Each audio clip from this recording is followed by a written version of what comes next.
Hey Yotsamagon! Seperti biasa, bagaimana kabar kalian di minggu ini? Tetap semangat dan nakama semua, selamat pagi dan selamat beraktivitas. Siang ini kita kembali mendapatkan tambahan spoiler yang lebih detail dari kemarin pagi. Untuk full summary chapter 1066 ini kemungkinan keluarnya agak delay ya, karena ada beberapa faktor penyebab Redon tidak mengeluarkan ringkasan lengkapnya tersebut. Spoiler kali ini lebih banyak dari sebelumnya dan di dalamnya semakin menegaskan cerita yang lebih seru dan ada kejutan baru pada spoiler kita kali ini. Inti pada spoiler tambahan kita kali ini akan berfokus pada pengungkapan apa yang sebenarnya terjadi dalam 900 tahun yang lalu di pertempuran abad kekosongan. Itu dikatakan oleh Dr. Vegapunk langsung. Ada banyak lagi informasi yang kita dapatkan di chapter ini. Salah satunya yang juga menarik adalah kita banyak lebih mengetahui tentang kilas balik yang dimiliki oleh Dr. Vegapunk. Nah, namun sebelum kita masuk ke dalam spoiler lanjutannya, seperti biasa ya, jangan lupa like, komen, dan subscribe untuk bentuk support kalian atas channel ini ke depannya. Jika sudah, terima kasih banyak dan bersiaplah nakama. Tarik jangkar dan mari kita berlayar.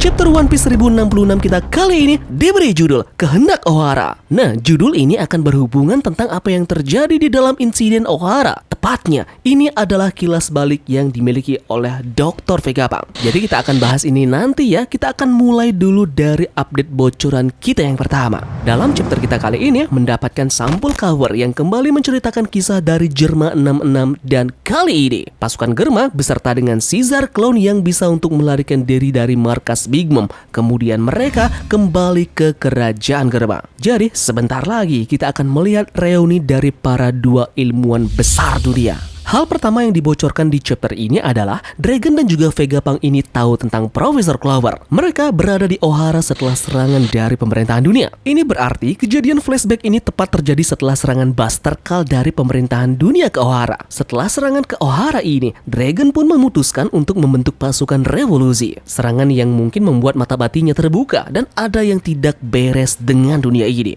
Kemudian masih dikilas balik dari Vegapunk. Kenapa dia tahu dengan semua cerita dari abad kekosongan? Yeps, jadi alasannya adalah sumber pengetahuannya ini semua mengacu pada buku yang dijatuhkan oleh para arkeolog ke danau. Berarti dia sempat membaca beberapa buku ini. Lantas dalam chapter ini pun kita berhasil mengetahui penampilan sebenarnya dari Vegapunk yang asli. Orang ini dengan kepala yang cukup besar.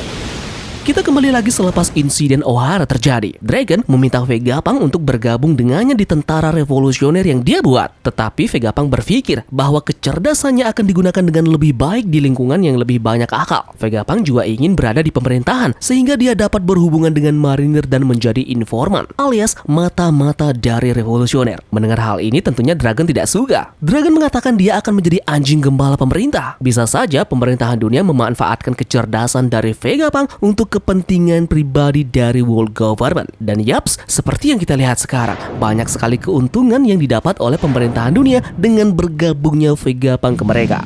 Lanjut, chapter ini pun mengungkapkan bahwa sekelompok raksasa membawa semua buku Ohara ke Elbaf. Kelompok ini dipimpin oleh seseorang dengan perban di sekujur tubuhnya. Yeps, dan terkonfirmasi pada tambahan spoiler pagi ini. Pemimpin dari mereka semua adalah Jaguar di Soul. Di akhir chapter, Luffy bertemu dengan Vegapunk yang asli di dalam robot. Kepalanya lebih kecil dibandingkan dengan kilas balik yang kita lihat. Dia memiliki penutup di atas kepalanya. Dan kalian tidak akan siap dengan hal ini. Vegapunk menyebutkan, perang terjadi antara kerajaan kuno dan 20 negara yang terjadi di abad kekosongan.